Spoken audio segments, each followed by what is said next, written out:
So the two new big buildings, they were Derby and Rathbone Hall, and you've got the main reception for the whole of Greenbank is in the bottom of Derby Hall there.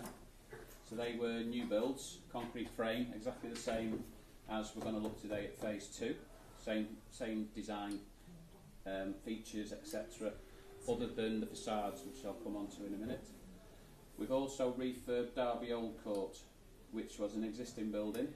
We've completely stripped it inside. We've put a new roof on, as in roof covering. The trusses and all that were the same, but we've retiled it completely around it.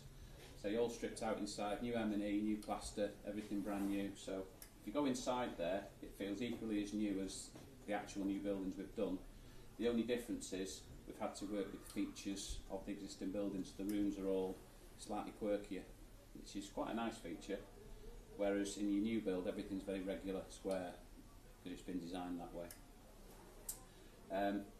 We've also got Greenbank House, which is behind here, which is the original family home of the Rathbone family, who owned the entire estate at one point. They started bequeathing part of the site as they moved out. The first part they bequeathed that, and then when they moved out they gave them everything. So it was all bequeathed by the family, free to the university, and since then the university developed it and put residences.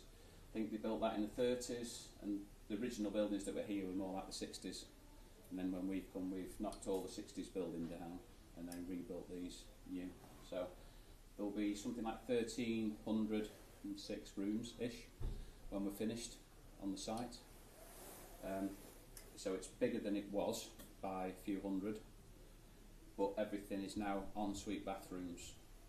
I don't know if anyone saw the original buildings or have seen pictures of it, but it was shared bathrooms, very narrow corridors, small rooms.